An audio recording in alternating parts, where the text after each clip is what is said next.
हमारा अगला शब्द है फ्लॉन्ट। तो आखिर ये फ्लॉन्ट होता क्या है? देखिए, ये एक वर्ब है, यानी एक एक्शन।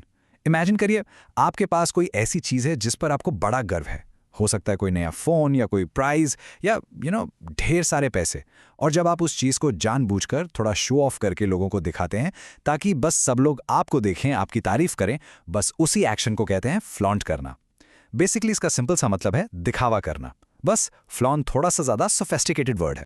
चलिए इसको ना एक एग्जाम्पल से समझते हैं। He bought a new sports car just to flaunt his wealth to his friends. अब यहां देखिए, उस आदमी का मेन पर्पस गाड़ी चलाना नहीं है, बिल्कुल नहीं। वो उस स्पोर्ट्स कार को एक टूल की तरह यूज कर रहा है अपने दोस्तों को ये दिखाने के लिए कि देखो मेरे पास कितना पैसा है। वो अपनी दौलत, अपनी वेल्थ को खुल्लम खुल्ला दिखा रहा है। इसी को कहते हैं वेल्थ को फ्लॉन्ट करना। अब ये अगला एग्जाम्पल देखिए, क्योंकि इसमें एक इंटरेस्टिंग ट्विस्ट है। After winning the competition, she wanted to flaunt her trophy at the school assembly.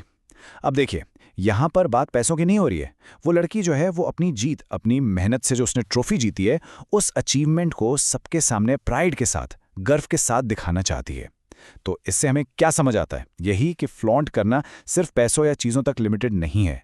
आप अपनी किसी भी अचीवमेंट को फ्लॉन्ट कर सकते हैं। और ये सिर्फ इंसान ही नहीं करते, कंपनीज भी फ्लॉन्ट करती हैं। The company loves to flaunt its success by publishing its high profit reports every year. सोच के देखिए, जब एक कंपनी हर साल अपनी हाई प्रॉफिट रिपोर्ट्स पब्लिश करती है तो वो असल में कर क्या रही है? वो एसेंशियली अपने इन्वेस्टर्स को, कस्टमर्स को, यहाँ तक कि अपने कॉम्पिटिटर्स को भी बता रही है कि देखो हम कितने सक्सेसफुल हैं। ये एक बहुत पावरफुल पब्लिक स्टेटमेंट है। तो हाँ, ये भी फ्लॉन्ट करने का ही एक तरीका।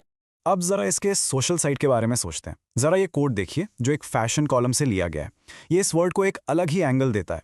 True elegance is not about being noticed, it's about being remembered. One should not flaunt their riches. ये लाइन ना एक बहुत ही इंटरेस्टिंग पॉइंट उठाती है। इसका मतलब है कि असली क्लास लोगों का अटेंशन ग्रैब करने में नहीं है, बल्कि उनके जहन में एक अच्छी याद बनकर रह जाने में है। बेसिकली ये कोट हमें बता रहा है कि हमेशा अपनी दौलत का दिखावा करना या उसे फ्लॉन्ट करना, उसे अच्छा नहीं समझा जाता। तो इससे फ्लॉन्ट वर्ड में कभी कभी एक हल्की सी नेगेटिव फील भी हो सकती है। ओके, तो अब इस वर्ड को और अच्छे से समझने के लिए आइए इसके सिनोनिम्स और एंटोनिम्स देखते हैं। तो पहले हैं सिनोनिम्स, यानी वो वर्ड्स जिनका मतलब फ्लॉन्ट जैसा ही होता है, जैसे कि शो ऑफ, डिस्प्ले, परेड और एग्जिबिट। ये सभी वर्ड्स किसी चीज़ को दिखाने से जुड़े हैं। और दूसरी तरफ है एंटोनिम्स, यानी ऑपोजिट मीनिंग वाले वर्ड्स। तो दिखावे का उल्टा क्या होगा? बिल्कुल सही, छुपाना। तो इसके एंटोनिम्स हैं हाइड, कंसील, कवर अप और सप्रेस। तो अब आपको बिल्कुल क्लियर हो गया होगा कि जब कोई अपनी नई कार या कोई अचीवमेंट दिखा रहा हो तो उसके लिए परफेक्ट वर्ड है फ्लॉन्ट। बस आज के लिए इतना ही। मिलते हैं नेक्स्ट वीडियो में। Happy learning, bye bye.